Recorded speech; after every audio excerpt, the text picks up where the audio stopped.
Dear student, आज के lecture में मैं डिस्कस करूंगा how to solve homogeneous linear equation. तो सबसे पहले लिखने जा रहा हूं मैं इसका वर्किंग रूल। तो वर्किंग रूल में जो फर्स्ट पॉइंट होगा वो क्या है? फर्स्ट पॉइंट होगा write given system of equation, यानी जो भी इक्वेशन आपको दी गई है उनको आप पहले लिख दीजिए। Right given system of equations. इससे पहले मैंने नॉन होमोजीनियस के बारे में भी कई लेक्चर अपलोड किए, उनको आप देख लीजिए, उनसे ये आसान ही है। Right given system of equations.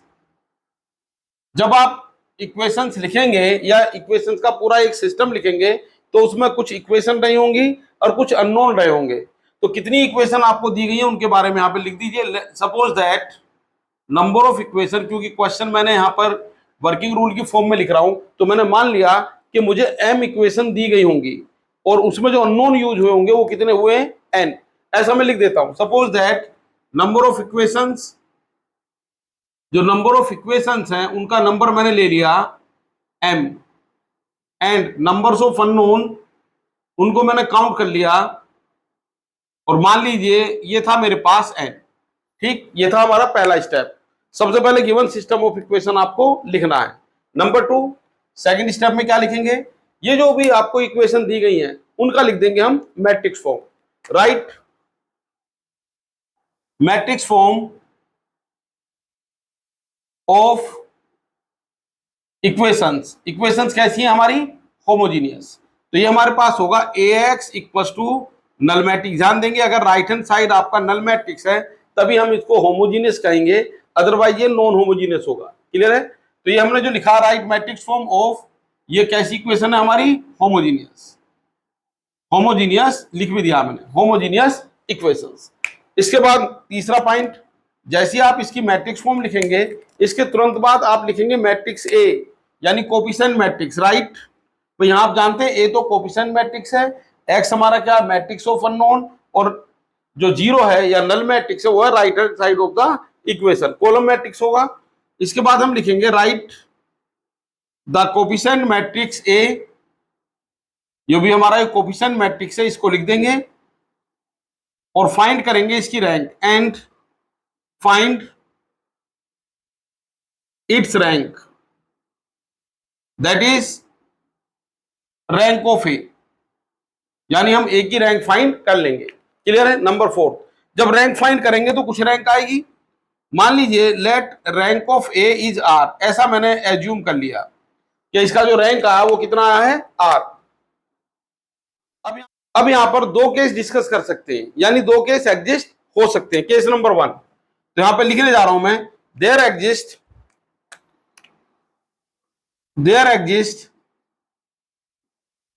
To cases. दो केस यहां पर बन सकते हैं। केस नंबर 1, पहला, फर्स्ट, ये जो हमारे पास आर है और एन, इनको मैं कंपेयर करूंगा। If R equals to N, that is rank of A is equals to number of unknown. भाई यही तो मतलब हुआ इसका, जो रैंक है हमारा मैट्रिक्स ए का वो किसके इक्वल है? Number of unknown. क्लियर है? देन इसका रिजल्ट क्या होगा? देन इक्वेशंस हैव, ध्यान देंगे मैं यूज कर रहा हूं यहां पर एक word trivial solution. Trivial solution का मतलब है that is zero solution, that is zero solution. और ये जो सॉल्यूशन होगा ये यूनिक होगा। क्या होगा ये? Unique. It is unique solution, यानी सिर्फ जीरो सॉल्यूशन ही इसका एग्जिस्ट होगा। और ये कैसा होगा? यूनिक होगा। कैसे सॉल्यूशन एग्जिस्ट होंगे ये मैं आपको क्वेश्चन करते समय बताऊंगा। इसका मतलब ये हुआ कि अगर मान लीजिए आपके पास जो अननोन है वो है x1 x2 x3, तो यहां पर ये भी लिख सकते हैं दैट इज, मान लीजिए अननोन थे आपके पास x1 तो वो भी जीरो होगा, x2 वो भी जीरो होगा, x3 वो भी क्या होगा? जीरो, और ये xn ये भी क्या होगा? जीरो। और ये एक यूनिक सॉल्यूशन होगा, सिर्फ यही सॉल्यूशन इन इक्वेशन को सेटिस्फाई करेगा जो आपको दी गई होगी। सेकंड कंडीशन क्या है? केस नंबर 2, केस सेकंड, अगर मान लीजिए जो कॉमन रैंक थी आपकी रैंक ऑफ ए, अगर ये n से कम आ जाए तो ध्यान देंगे if rank of A is less than n, that is rank of A is less than number of unknowns. एक ही बात है।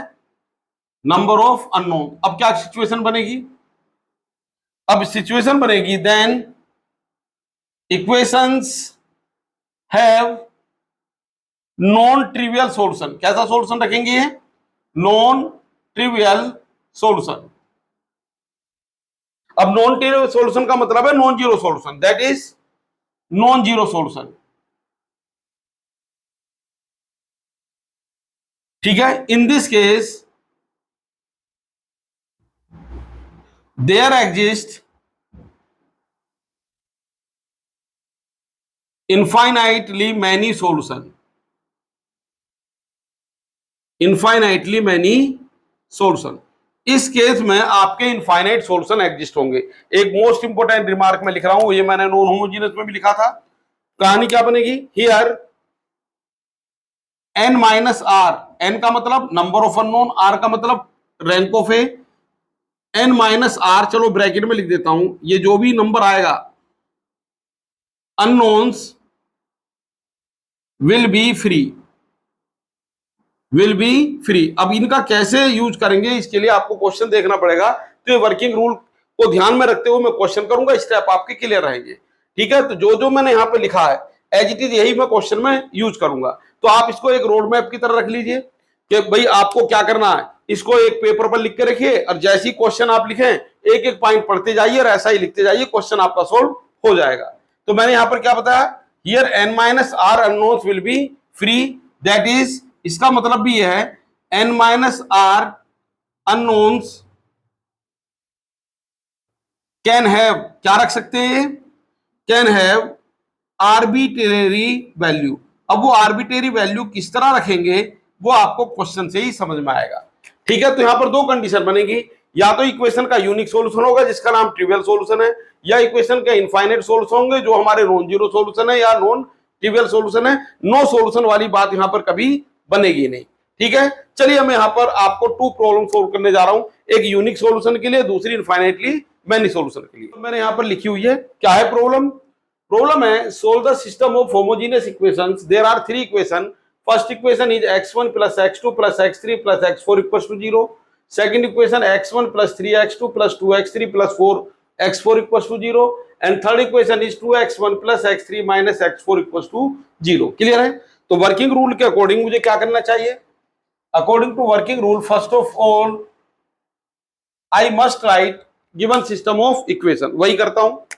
गिवन सिस्टम ऑफ इक्वेशन क्या है, यह मेरे पास x1 plus x2 plus x3 plus x4 equals to 0, next x1 plus 3x2 plus 2x3 plus 4x4 equals to 0, और तीसरी इक्वेशन क्या है, 2x1 plus x3 minus x4 equals to 0। ये आ गया हमारा गिवन सिस्टम ऑफ इक्वेशन। मैंने कहा कि क्वेश्चन करने के लिए आप तुरंत वर्किंग रूल पर पहुंचिए, जैसा वर्किंग रूल में कहा गया ऐसा आप लिखते जाइए। तो यहां पर कितनी इक्वेशन और कितने अननोन है उनके बारे में भी लिख दो, हियर नंबर ऑफ इक्वेशंस, जिनको मैंने नंबर दिया यहां पर वर्किंग रूल में मैंने इनको नाम दिया है m, तो m का मतलब यहां पर है 3, 1 2 3, 3 इक्वेशंस हैं। नंबर ऑफ अननोन्स, अननोन्स मतलब variable which are used in equation, number of unknowns ये कितना है, इनको भी काउंट कर लेता हूं। अननोन है मेरे पास, इनको मैंने वर्किंग रूल में कहा है n, तो अननोन का मतलब जितने वेरिएबल इसमें यूज हुए x1 x2 x3 x4, यानी ये आ गया मेरे पास 4। तो नंबर ऑफ इक्वेशन 3 और नंबर ऑफ अननोन 4। इसके बाद क्या कहा गया वर्किंग रूल में, वर्किंग रूल में कहा गया right matrix form of the system. तो मैट्रिक्स फॉर्म लिख रहा हूं, मैट्रिक्स फॉर्म ऑफ इक्वेशंस क्या बनेगी, या होमोजेनियस इक्वेशंस, ये बनेगी। सबसे पहले लिखेंगे x1 का कोएफिशिएंट 1 1 2, यानी इसको हम लिखते हैं generally ax equals to null matrix, यही लिखते हैं, दैट इज। अब a का मतलब क्या है, a का मतलब है x1 का कोएफिशिएंट 1 1 2, इसके बाद नेक्स्ट कॉलम x2 का कोएफिशिएंट कितना है 1, और ये 3, सॉरी 1 के बाद कितना है 3। अब ध्यान देंगे जो थर्ड इक्वेशन है यहां पर आप देखिए तीसरी इक्वेशन में x2 नहीं है, तो इसको किस तरह समझ लेंगे आप, इसको आप समझ लेंगे 2x1, ध्यान देंगे, plus 0x2 plus x3 minus x4 equal to 0। Clear है? तो x2 का कोफिशिएंट कितना हुआ? 0। भाई जो टर्म मिसिंग है उसका कोफिशिएंट 0 मान लेंगे। x3 का क्या बना? 1 2 और ये -1, चाहे रो वाइज लिख लो या कॉलम वाइज लिख दो, इससे तो कोई फर्क नहीं पड़ेगा। x4 1 4 और ये -1, सॉरी x3 का कितना था यहाँ पर? 1, मैंने गलती लिख दिया। x3 का 1 2 और ये 1, और x4 का 1 4 और ये -1, और x का जो अननोन है वो आ गया x1 x2 x3 और ये आ गया x4, और राइट हैंड साइड में आ गई 3 0, b1 जिसका मतलब 0, b2 जिसका मतलब 0, b3 इसका मतलब भी 0। तो ये है मेरे पास मैट्रिक्स A, और ये है मेरे पास x, और ये है मेरे पास नल मैट्रिक्स 0। अब इसके बाद क्या लिखेंगे? Now we have to write matrix A। Now matrix A is कितना है? मैट्रिक्स A इज, चलो पहले रो लिख देता हूं इस बार, 1 1 1 1, सेकंड रो 1 3 2 4, नेक्स्ट ट्वाइस 0 1 और -1। अब देखिए मैट्रिक्स A लिखो और उसकी रैंक निकालो। तो रैंक में साथ के साथ यहां पर फाइंड कर लेता हूं। ये मेरे पास आ गया आपके पास जो फर्स्ट रो का फर्स्ट नॉन जीरो एलिमेंट, और इसके नीचे अगर मैं 0 बना दूं, मतलब इक्लोन फॉर्म में ले आइए इसको, 0 बना दूं तो नंबर ऑफ जीरोज इंक्रीज हो जाएंगी। रैंक निकालने का यही तरीका है। ठीक है, तो रैंक आपको जरूर आना चाहिए, अदरवाइज ये क्वेश्चन नहीं कर पाएंगे। तो यहां पर मैंने अप्लाई कर दिया operation, applying R2 tends to R2 minus R1, और R3 में मैंने लिख दिया R3 माइनस 2R1, यानी फर्स्ट रो की हेल्प से मैं R2 और R3 में 0 बनाने जा रहा हूं। कितना बनाइए? A इक्वल टू, ये आ जाएगा मेरे पास 1 1 1 और ये 1, कितना बनाइए? 0, ये 2, ये 1, समझ पा रहे ना? R2 minus R1, 1 minus 1 0, 3 minus 1 2, 2 minus 1 1 और 4 minus 1 3। Next R3 minus 2R1, यानी 2 माइनस 2 0, 0 माइनस 2 -2, और ये आ गया 1 माइनस 2 यानी -1, और ये आ गया -1 माइनस 2 यानी -3। क्लियर है? अब इसके बाद रैंक निकालने के लिए इसकी हेल्प से इसको मैं 0 बना दूं तो नंबर ऑफ जीरोज इंक्रीज हो जाएंगे थर्ड रो में। तो क्या बनाइए? अप्लाइंग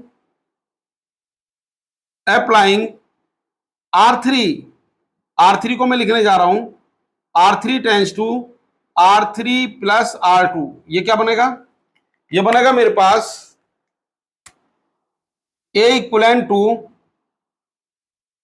1 1 1, और ये 1 फर्स्ट रो में कोई चेंज नहीं किया आपने, सेकंड रो में भी कोई चेंज नहीं किया है, थर्ड रो बन गई 0 0 0 एंड 0। क्लियर है? अब ये हमारी इक्लोन फॉर्म है, तो यहां से आप रैंक लिख सकते हैं। हियर रैंक ऑफ ए कितना है? Here rank of A is 2। देखिए इसमें हमारी जो नॉन जीरो रो है, एक तो फर्स्ट हमारी नॉन जीरो रो है, और ये सेकंड नॉन जीरो रो है, और ये हमारी क्या है? जीरो रो। तो रैंक कितनी होगी? नंबर ऑफ नॉन जीरो रो, तो रैंक आ गई हमारी 2, और इसी का नाम है आर से। इसी को क्या बोलते हैं मैंने? आर से। देयरफॉर आर कितना आ गया? R is 2, R is 2। अब कंपेयर कीजिए आर को और एन को। किसको कंपेयर करेंगे? आर और एन। भाई ये तो तरीका था। अब यहां पर ध्यान देंगे, since R is less than N, R क्या है? R is less than N. आप ये भी कह सकते हैं that is rank of A क्या है? Less than number of unknowns, number of unknowns. It means, क्या मतलब हुआ इसका? It means equations have infinitely many solution. कैसे सॉल्यूशन रखेंगे? Infinitely many solutions. और आप ये भी कह सकते हैं इनफाइनाइटली मैनी सॉल्यूशन का मतलब ही क्या है? इस केस में आपके कैसे सॉल्यूशन एग्जिस्ट होंगे? Non trivial. और इक्वेशंस हैव, दोनों बातें लिख देता हूं, non trivial solution. Non trivial का मतलब ही क्या है? Non zero solution. ऑल्सो एक चीज और लिख दो यहां पर, इस स्टेटमेंट का मैं यूज करूंगा। Also n minus R means n का मतलब कितना है यहाँ पर 4, r का मतलब कितना 2, that is 2 variables will be free, variable या non, 2 variables will be free, 2 variable आपके फ्री भी होंगे, 2 वेरिएबल्स विल बी फ्री। अब ये सॉल्यूशन आएगा कहां से, क्लियर है? ये जो आपकी इक्वेशन है ये वाली मैट्रिक्स फॉर्म, इसको नाम दे दीजिए, अगर नाम नहीं दिया था तो इसको नाम दे दीजिए इक्वेशन को 1। क्या नाम दे दिया मैंने इसको 1। इसी इक्वेशन से ये सॉल्यूशन मिलने वाला है। बस करेंगे क्या, यहां पर जो मैट्रिक्स ए है इसकी जगह आप लिख देंगे ये वाला मैट्रिक्स। आपको पता होगा नॉन होमोजेनियस में हम लिखते थे ऑगमेंटेड मैट्रिक्स, यानी ए और उसके साथ लिखते थे बी। अगर आप ए के साथ नल मैट्रिक्स लिख भी देंगे तो रैंक ए और ए बी की हमेशा इक्वल ही रहेगी, इसलिए उसको लिखने का कोई फायदा नहीं है, क्लियर है? इसलिए इसमें हम सिर्फ ए लिखते हैं, ऑगमेंटेड मैट्रिक्स नहीं बनाते। तो आप इसी इक्वेशन से सोल्व करेंगे, लेकिन क्या करेंगे, इसको यहां से रिप्लेस कर देंगे इसकी रिड्यूस इक्लोन फॉर्म से। तो यहीं पर आता हूं मैं, अब सॉल्यूशन की बात करते हैं। तो यहां पर मैंने स्टेटमेंट लिख दिया, अगर आर एन के इक्वल आता तो इक्वेशन रखती हमारी trivial solution means zero solution. तो क्वेश्चन को सोल्व करने के लिए मैं वापस आता हूं, इक्वेशन नंबर 1 का यूज करेंगे। तो नाउ इक्वेशन 1 बिकम क्या बन जाएगी, जो मैट्रिक्स वाली इक्वेशन थी, यहां पर जो मैट्रिक्स जो ए था वो चेंज हो जाएगा, एक्स में कोई चेंज नहीं, ये रहेगा x1 x2 x3 x4। Right hand side में कोई चेंज नहीं, ये रहेगा 0 0 0 3 इक्वेशन है, ये लिख दिया मैंने। हाँ ए बदल गया, ए की जगह क्या लिखूंगा मैं, अभी देखिए यहां पर मैंने उसको रब कर दिया है, यहां पर मैंने निकाली थी इसकी रैंक, यानी वो जो हमारा नया मैट्रिक्स था जो ए के इक्विवेलेंट था वो यहां पर लिखना है। तो पहली रो तो उसमें यही थी 1 1 1, याद है मुझे, फर्स्ट रो थी 1 1 1 एंड 1, आप देख लीजिए। सेकंड रो थी मेरे पास, ये मैंने ऑपरेशन लगाया था उसमें R2 माइनस R1, तो ये रहा होगा 0, ये बन गया होगा 2, ये बन गया होगा 1 और ये बन गया होगा 3, और थर्ड रो हमारी आ गई थी 0, क्लियर है? तो ये मेरे पास था। अगर मैं इसको फर्दर इक्वेशन बना के लिखूं तो we have only 2 equation. First equation क्या बनेगी, x1 plus x2 plus x3 plus x4 equal to 0, जिसको मैं नाम दे रहा हूं इक्वेशन नंबर 2 का दीजिए। नेक्स्ट बनी 2x2 plus x3 plus 3x4 equal to 0, इसको कह दीजिए 3। समझ पा रहे नहीं भाई? फर्स्ट इक्वेशन क्या, 1 into x1 1 into x2 1 into x3 1 into x4। Second equation 0 into x1 गायब, 2 into x2 1 into x3 3 into x4 equal to 0। अब देखिए यहां पर एक स्टेटमेंट लिखा हुआ है, हियर n माइनस r मतलब 4 माइनस 2 मतलब 2 वेरिएबल आर फ्री। तो इसका मतलब इनमें से किन्हीं 2 वेरिएबल को आपको वैल्यू देनी पड़ेगी। तो मैंने कह दिया टेकिंग या assuming x3 equal to k1, वो वेरिएबल कोई भी हो सकते हैं, x1 x2 x3 x4 में से किन्हीं 2 को आप अपने पास से वैल्यू दे दो, आर्बिट्रेरी वैल्यू। तो मैंने एक को नाम दे दिया k1 x3 को, और x4 को मैंने नाम दे दिया k2।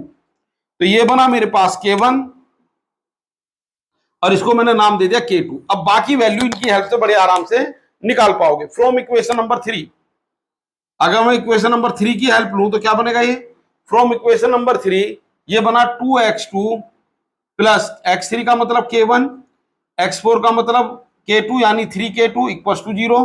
तो 2x2 ये आ गया मेरे पास minus k1 minus 3k2 upon, चलिए इस 2 को भी यहां से हटा देता हूं, अपॉन 2। ये वैल्यू आ गई मेरे पास किसकी, k2 की। अब बात करते हैं k1 की। तो यहां पर आ जाइए फ्रॉम इक्वेशन नंबर 1 के पास पहुंच जाइए। फ्रॉम इक्वेशन नंबर 1 क्या बनेगा, ये फ्रॉम इक्वेशन 1 क्या बनेगा, x1 तो मुझे पता ही करना है, और x2 कितना आ गया, x2 आ गया minus k1 by 2 minus 3 by 2 k2, थोड़ा सा मॉडिफाइड फॉर्म में लिख दिया मैंने। x3 कितना था k1, x4 कितना था k2, और राइट हैंड साइड कितनी है 0। तो x1 ये आ गया मेरे पास k1 बाई 2, भाई दोनों को बैलेंस कर दिया, और ये आ गया माइनस 1 बाई 2 k2। इसका मतलब x1 आ गया माइनस k1 बाई 2 और plus 1 by 2 k2, means x1 is minus k1 plus k2 upon 2। ये आ गया x1, ठीक है। देयरफॉर सॉल्यूशन इज, चाहो तो इसको एक बार अलग से लिख सकते हो। सॉल्यूशन इज, ये नॉन ट्रिवियल इसलिए होगा, K1 को आपने 1 कह दिया, K2 को आपने 0 कह दिया, तो आपको एक सेट मिल जाएगा सॉल्यूशन का। आपने K1 को 0 कह दिया, K2 को -1 कह दिया, दूसरा सेट मिल जाएगा। आपने K1 को 1, K2 को भी 1 कह दिया, एक तीसरा सेट मिल जाएगा। तो there exist infinitely many solution for different values of K1 and K2। तो एक बार मैं इसको लिख देता हूं, x1 आ गया -K1 + K2 by 2। कैलकुलेशन आप चेक करते रहिए। K2 आ गया -K1 -3K2 by 2, और x3 आ गया K1 और x4 आ गया K2। ये आ गया हमारा सॉल्यूशन। ठीक है, तो ये हमारा सॉल्यूशन था। आंसर को आर्बिट्रेरी कांस्टेंट की फॉर्म में लिखने का मतलब ही क्या है, इनफाइनाइटली मैनी सॉल्यूशन। चलिए एक क्वेश्चन और करने जा रहा हूं मैं यहां पर लिख चुका हूं, solve the following homogeneous linear equation. ये 4 इक्वेशन यहां पे लिखी हुई है। x1 + x2 + 2x3 + 3x4 = 0, 3x1 + 4x2 + 7x3 + 10x4 = 0, और इसी तरह ये लिखी हुई है equation number 3 and 4। According to working rule मैं इसको सोल्व करना शुरू करता हूं। तो सबसे पहले क्या लिखेंगे आप, गिवन सिस्टम ऑफ इक्वेशन। जो सॉल्यूशन का फर्स्ट स्टेप है वो क्या है, right given system of equation. तो उसी के बारे में बात करता हूं, क्या होगा ये ध्यान देंगे। Given system of equation is, पहला x1 + x2 + 2x3 + 3x4 = 0। Next 3x1 + 4x2 plus ये 4 है 7x3 + 10x4 = 0। Next 5x1 + 7x2 + 11x3 + 17x4 = 0।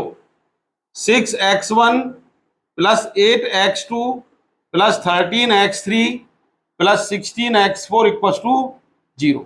ये मेरे पास है, क्लियर है।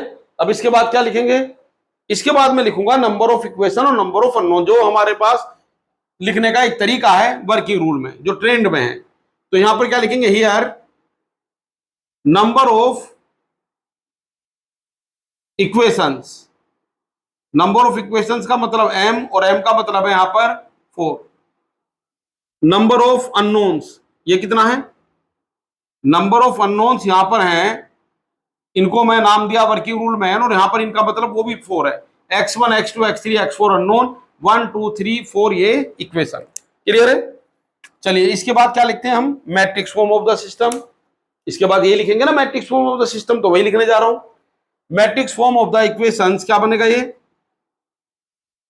Matrix form of the equations ये बनेगा ax = नल मैट्रिक्स। अब a का मतलब क्या है, a का मतलब है 1 1 2 और ये 3 फर्स्ट रो, भाई x1 x2 x3 x4 के कोफिशिएंट। सेकंड कितना आ गया, ये 3 4 7 और ये 10। नेक्स्ट आ गया मेरे पास, ये थर्ड इक्वेशन से लिखने जा रहा हूं, 5 7 11 और ये 17। इसके बाद फोर्थ इक्वेशन से लिखने जा रहा हूं, 6 8 13 और ये 16। क्लियर है।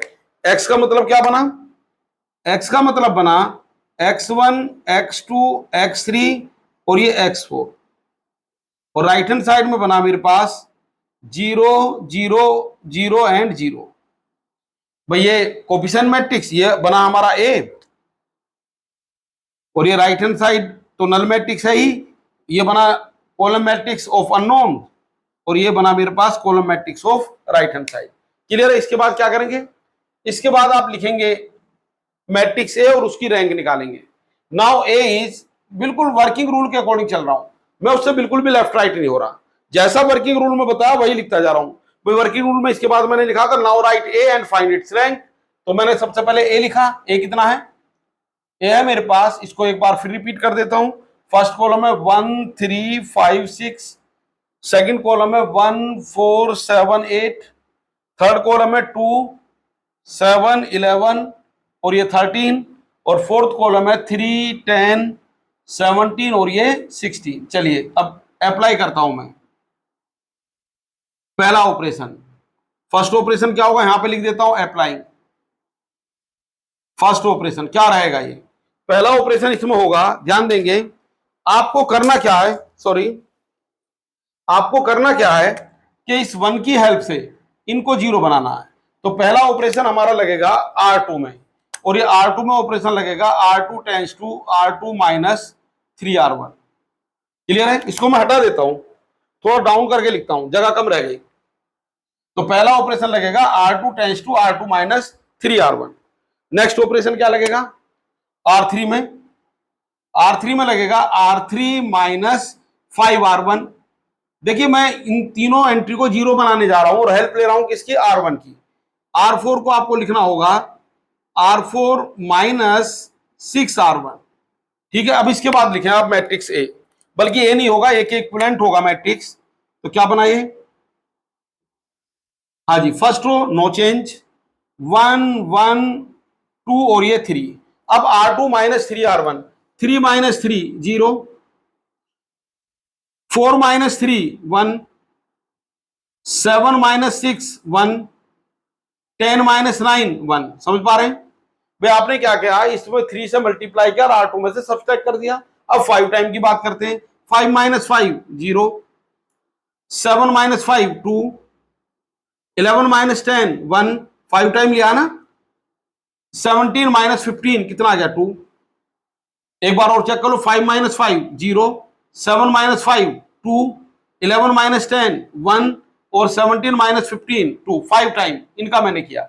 इसका 6 टाइम सब्सट्रैक्ट करना, R4 में से R1 का 6 टाइम सब्सट्रैक्ट करना है।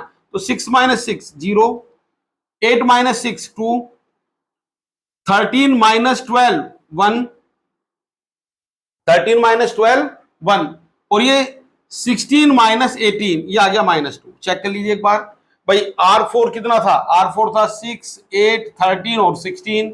इसका किया आपने 6 टाइम, ये आ गया 6 6 12 और 18। इसके बाद आपने कर दिया इनको सब्सट्रैक्ट, तो क्या बनाइए 0 2 1 और ये -2, यही मैंने लिखा है। अब इनको 0 बना दीजिए, रहेंगे निकाल लेना। तो आप क्या करेंगे, इसकी हेल्प से R2 में जो पहला नॉन जीरो एलिमेंट है उसकी हेल्प से इन दोनों को 0 बना दीजिए। तो ऑपरेशन लिख देता हूं पहले, क्या ऑपरेशन लगेंगे, applying R3 tends to R3 minus 2R2, help R2 की ही लेंगे। ये मैंने आपको बता क्यों लेंगे, ये आपको बता रखा है जब मैंने आपको रैंक पढ़ाया था। R4 में क्या ऑपरेशन लगेगा, R4 minus 2R2, same operation लगेगा। चलिए ऑपरेशन में राइट में लगा देता हूं, इधर लिख देता हूं। जो नया मैट्रिक्स बनेगा वो क्या बनेगा, इन ऑपरेशन को ध्यान में रखते हुए ये न्यू मैट्रिक्स बनेगा। ये राइट में मैं लिखूंगा, हाँ जी, A equivalent to new matrix is, ये आ गया 1 1 2 और 3। सेकंड रो में कोई चेंज नहीं, 0 1 1 एंड 1। अब आप बात आती है R3 माइनस 2R2, 0 माइनस 0, ध्यान देंगे 2 माइनस 2 0, 1 माइनस 2 -1, 2 टाइम लिया ना, 2 माइनस 2 0। यहां पर फिर इसका 2 टाइम 0 माइनस 0, ध्यान देंगे 2 माइनस 2 0, और ये कितना आ गया 1 माइनस 2 -1, और ये आ गया मेरे पास -2। इसका 2 टाइम लिया है आपने, तो -2 और -2 ये आ गया -4। कितना आ गया ये -4। क्लियर है भाई? R4 minus 2R2, 0 minus 0, 2 minus 2 यानी 0, 1 माइनस 2 यानी -1 और -2 यानी -4। अब आप क्या करेंगे, इसकी हेल्प से इसको 0 बना दीजिए, तभी तो इकोनॉम फॉर्म में बनेगा ये। तो ऑपरेशन क्या लगा, अप्लाइंग। ये ऑपरेशन आप इसके साइड में भी लिख सकते हैं इधर। तो अप्लाइंग मैंने लिख दिया R4 tense to R4 minus R3। तो क्या बना अब ये A इक्विवेलेंट टू, ध्यान देंगे मैट्रिक्स है ये, A equivalent to, first row में तो कोई चेंज नहीं हुआ क्योंकि आपने इसमें कुछ किया ही नहीं है। सेकंड रो में भी कोई चेंज नहीं हुआ, रिमेन्स अनचेंज। थर्ड रो में भी कोई चेंज नहीं हुआ क्योंकि इसकी हेल्प ली है आपने नेक्स्ट रो में 0 बनाने के लिए। लेकिन ये R4 क्या हो गया, R4 is replaced by R4 minus R3। तो कितना होगा 0 माइनस 0, ये भी 0 माइनस 0, ध्यान देंगे -1 और आपने सब्सट्रैक्ट किया है तो -1 हो जाएगा +1 यानी 0 और ये आ गया सिर्फ -4। तो बेटा यहां पर जो रैंक आई वो रैंक आ गई 4, क्योंकि यहां पर जो नंबर ऑफ नॉन जीरो है, पहली non zero row, second non zero row, third non zero row, fourth non zero row, 4 row हैं और चारों ही रो हमारी क्या है, non zero. Hence rank of A क्या हो गया यहां पर, hence rank of A is 4। चलिए इसी को आपने कह दिया आर से, देयरफॉर आर कितना हो गया 4। अब देखिए अकॉर्डिंग टू वर्किंग रूल आपको क्या करना है, आपको कंपेयर करना आर और एन को। किसको कंपेयर करना है, आर और एन को। तो आर हमारा है 4, एन कितना है 4, लिख दो इस बात को, since R equal to N, that is, इसका मतलब क्या हुआ, rank of A equal to number of unknowns. ये नंबर ऑफ अननोन्स के क्या आ गया, इक्वल। भाई रैंक ऑफ ए किसका इक्वल आ गया, number of unknown. Therefore equations have trivial solution, और इसी को बोलते हैं दैट इज यूनिक सॉल्यूशन, और यही सॉल्यूशन होगा, सिर्फ यूनिक सॉल्यूशन। क्लियर है, इसका मतलब क्या है। हेंस आप ये भी लिख सकते हैं, इस कंडीशन में आपके पास x1 कितना आया, x1 इज 0। चाहे तो आप सोल्व करके दिखा दें, सोल्व कैसे करके दिखाएंगे, इसको उठाकर, इस मैट्रिक्स को उठाकर कहां पुट कर देंगे, इसकी जगह, इस मैट्रिक्स को उठाकर ये नया मैट्रिक्स लिख देंगे, रिड्यूस इक्लोन फॉर्म ऑफ ए यहां पर। इसके बाद आप 4 इक्वेशन बनाएंगे, चारों वैल्यू आपको 0 मिल जाएगी, लेकिन करने की जरूरत ही नहीं है। अगर आर एन के इक्वल है तो आप सोल्व करके दिखाओ या डायरेक्ट लिखो, आंसर 0 ही आएगा। x1 0, x2 0, कोमा x3 भी 0 और x4 भी कितना आएगा 0। इसके अलावा इसका और कोई सॉल्यूशन एग्जिस्ट नहीं है। तो यही हमारे पास इसका सॉल्यूशन है, यानी सिर्फ 0 0 0 0, x1 x2 x3 x4 की ये वैल्यू जो 0 के इक्वल हैं वही इनको सिर्फ सेटिस्फाई कर सकती है, चारों इक्वेशन को एक साथ।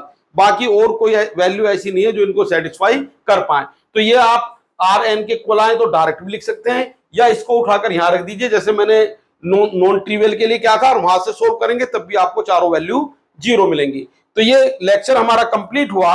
मैंने इस लेक्चर में आपको बताया वर्किंग रूल और 2 प्रॉब्लम सोल्व किए। एक प्रॉब्लम में मैंने नॉन ट्रिवियल सॉल्यूशन बताया और एक में मैंने ट्रिवियल बनाया सॉल्यूशन बताया। चलिए मिलता हूं नेक्स्ट लेक्चर में एक मोस्ट इंपोर्टेंट प्रॉब्लम के साथ। Thank you very much.